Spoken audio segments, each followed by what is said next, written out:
Hi everyone, ಅನನ್ಯ ಕ್ರಿಯೇಷನ್ಸ್ಗೆ ಸ್ವಾಗತ. ಇವತ್ತು ಮರಳಾಗಿ ತುಪ್ಪ ಯಾವ ರೀತಿ ಮಾಡೋದು ಅಂತ ನೋಡೋಣ ಬನ್ನಿ. ಮೊದಲಿಗೆ ನಾನು 1/4 1.5 kg ಬೆಣ್ಣೆ ತೊಗೊಂಡಿದ್ದೀನಿ. ಇದನ್ನು ನಾನು ಕರೆಕ್ಟಾಗಿ ತೂಕ ಮಾಡಿಲ್ಲ, ಒಂದು ಅಂದಾಜು ಹೇಳ್ತಾ ಇದ್ದೀನಿ ಅಷ್ಟಿದೆ ಅಂತ.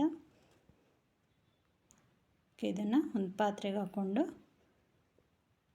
ನೀರು ಹಾಕ್ಕೊಂಡು ಚೆನ್ನಾಗಿ ಕೈಯಲ್ಲೇ ಅದನ್ನು ಕೈಯಲ್ಲೇ ಇದನ್ನು ವಾಶ್ ಮಾಡಬೇಕು. ಈ ರೀತಿ ಮಾಡೋದ್ರಿಂದ ಬೆಣ್ಣೆಯಲ್ಲಿರೋ ಮಜ್ಜಿಗೆ ಅಂಶ ಎಲ್ಲ ಕ್ಲೀನಾಗಿ ಹೋಗುತ್ತೆ. ಇದೇ ರೀತಿ ನೀರನ್ನು ಚೆಲ್ಲಿ ಮತ್ತೆ ನೀರು ಹಾಕ್ಕೊಂಡು 3 ಸಲ ವಾಶ್ ಮಾಡ್ಕೋಬೇಕು. 2 ರಿಂದ 3 ಸಲ ವಾಶ್ ಮಾಡ್ಕೋಬೇಕು. ಇವಾಗ ಬೆಣ್ಣೆ ಎಲ್ಲ ಕ್ಲೀನಾಗಿ ವಾಶ್ ಮಾಡಿ ರೆಡಿಯಾಗಿದೆ. ಇವಾಗ ಸ್ಟವ್ ಮೇಲೆ ಇಟ್ಕೊಂಡು ಕಾಯಕ್ಕೆ ಇಡ್ತಾ ಇದ್ದೀನಿ.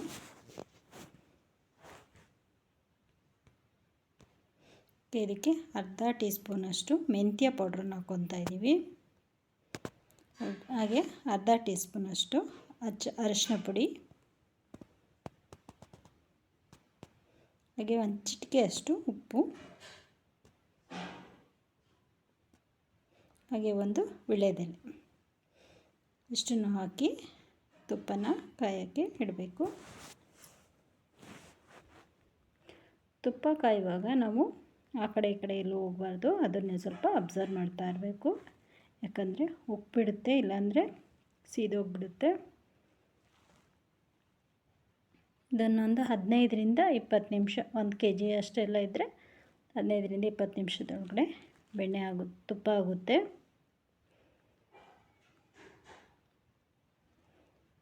ಇವಾಗ ಮೊದಲಿಗೆ ನೊರೆ ಫುಲ್ಲು ಬಂದು ಉಕ್ಕೋ ಥರ ಆಗುತ್ತೆ. ಗ್ಯಾಸು ಸ್ವಲ್ಪ ಡೌನ್ ಮಾಡ್ಕೋಬೇಕು. ಅವಾಗ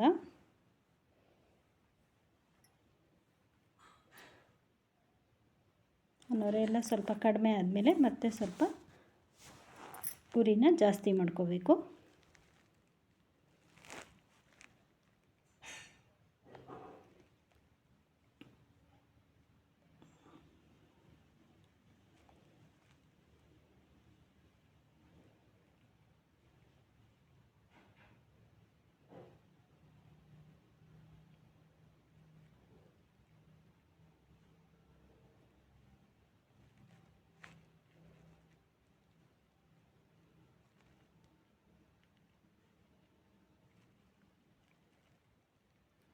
ಇವಾಗ ಬೆಣ್ಣೆ ಚೆನ್ನಾಗಿ ಕುದೀತಾ ಇದೆ. ಇದು ಹಾಗೆ ಕುದ್ದು ಸ್ವಲ್ಪ ಬಬಲ್ಸ್ ಬರೋಕ್ಕೆ ಸ್ಟಾರ್ಟ್ ಆಗುತ್ತೆ. ಚಿಕ್ಕದಾಗಿ ಬಬಲ್ಸ್ ಬಂದು ಆಮೇಲೆ ದೊಡ್ಡದಾಗಿ ಬಬಲ್ಸ್ ಬರುತ್ತೆ. ಅದನ್ನು ಸ್ವಲ್ಪ ಅಬ್ಸರ್ವ್ ಮಾಡಿ ನಾವು ನೋಡ್ತಾ ಇರಬೇಕು. ಒಂದು ನಿಂಬೆ ಹಣ್ಣದ ಗಾತ್ರದಷ್ಟು ಬಬಲ್ಸ್ ಬರುತ್ತಲ್ಲ, ಆವಾಗ ಸ್ಟವ್ನ ಆಫ್ ಮಾಡ್ಕೋಬೇಕು. ಆವಾಗ ತುಪ್ಪ ಆಗಿದೆ ಅಂತ. ಇವಾಗ ಒಂದು 3/4 ಭಾಗದಷ್ಟು ಬೆಣ್ಣೆ ಕರಗಿದೆ.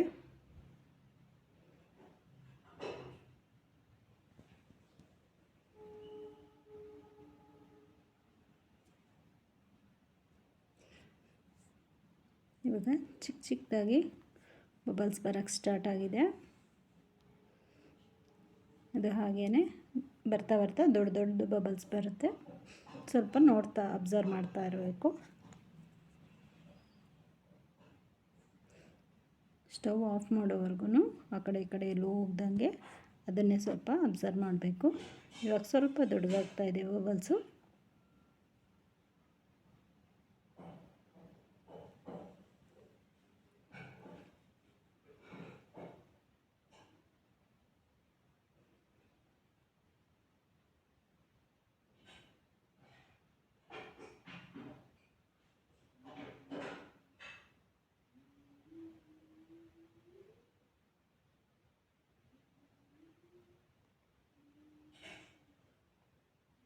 ಇವಾಗ ದೊಡ್ಡ ಬಬಲ್ಸ್ ಬರೋಕ್ಕೆ ಸ್ಟಾರ್ಟ್ ಆಯಿತು.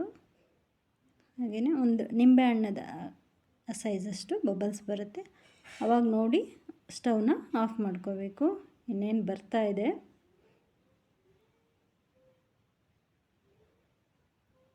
ಒಂದೊಂದೇ ದೊಡ್ಡದಾಗ್ತಾ ಇದೆ.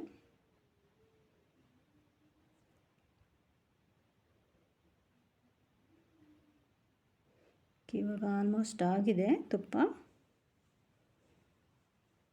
ಇವಾಗ ದೊಡ್ಡ ದೊಡ್ಡದಾಗಿ ಬಬಲ್ಸ್ ಬರೋಕ್ಕೆ ಸ್ಟಾರ್ಟ್ ಆಯಿತು. ಇವಾಗ ಒಂದು ನಿಂಬೆಹಣ್ಣು ಅಷ್ಟು ಸೈಜ್ದು ಬಬಲ್ಸ್ ಬರುತ್ತಲ್ಲ, ಆವಾಗ ಸ್ಟವ್ನ ಆಫ್ ಮಾಡ್ಕೋಬೇಕು. ಇವಾಗ ಆಗಿದೆ, ನಾನು ಸ್ಟವ್ ಆಫ್ ಮಾಡ್ತಾಯಿದ್ದೀನಿ. ಈ ಟೈಮಲ್ಲಿ ಕರೆಕ್ಟಾಗಿ ನೋಡ್ಕೊಳ್ಳಿಲ್ಲ ಅಂದರೆ ತುಪ್ಪ ಸೀದೋಗ್ಬಿಡುತ್ತೆ, ಸ್ವಲ್ಪ ಅಬ್ಸರ್ವ್ ಮಾಡಬೇಕು. ಇವಾಗ ಬಿಸಿ ಆಫ್ ಮಾಡಿದ ತಕ್ಷಣವೇ ನಾವು ಇನ್ನೊಂದು ಟಿಪ್ಸ್ ಏನಂದರೆ ಸ್ಟೀಲ್ ಪಾತ್ರೆಗೆ ನಾವು ಬಗ್ಗಿಸ್ಕೋಬೇಕು. ಬಿಸಿ ಇರುವಾಗಲೇ ತುಪ್ಪ ಆಫ್ ಮಾಡಿದ ತಕ್ಷಣವೇ ಸ್ಟೀಲ್ ಪಾತ್ರೆಗೆ ತುಪ್ಪನ ಬಗ್ಗಿಸ್ಕೋಬೇಕು.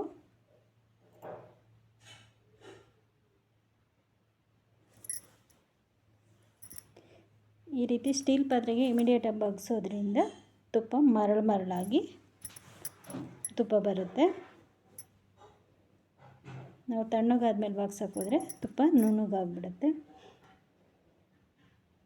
ಮತ್ತು ಹಾಗೆಯೇ ಈ ಕ್ಯಾಪನ್ನು ಸಹ ಬಿಸಿ ಇರುವಾಗ ಕ್ಯಾಪ್ ಹಾಕಬಾರ್ದು ತುಪ್ಪದ ಮೇಲೆ. ಸ್ವಲ್ಪ ಸೈಡಿಗೆ ಇಟ್ಬಿಟ್ಟು ಅದನ್ನು ಒಂದಿನ ಫುಲ್ಲು ಡಿಸ್ಟರ್ಬ್ ಮಾಡ್ದಂಗೆ ಒಂದು ಕಡೆ ಸೈಡಿಗೆ ಇಟ್ಬಿಡಬೇಕು.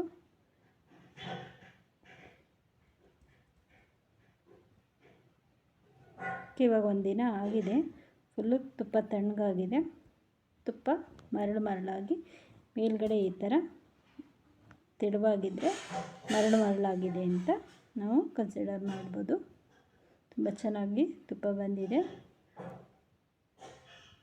ತುಂಬ ಈಸಿಯಾಗಿ ಇದನ್ನು ಈ ಟಿಪ್ಸನ್ನು ಯೂಸ್ ಮಾಡಿಕೊಂಡು ನೀವು ಕರೆಕ್ಟಾದ ಹದದಲ್ಲಿ ತುಪ್ಪನ ಮಾಡ್ಬೋದು. ವಿಡಿಯೋ ಇಷ್ಟ ಆಗಿದರೆ ಲೈಕ್ ಮಾಡಿ, ಶೇರ್ ಮಾಡಿ, ಹಾಗೆ ಸಬ್ಸ್ಕ್ರೈಬ್ ಮಾಡ್ಕೊಳ್ಳೋದನ್ನ ಮರಿಬೇಡಿ. Thank you.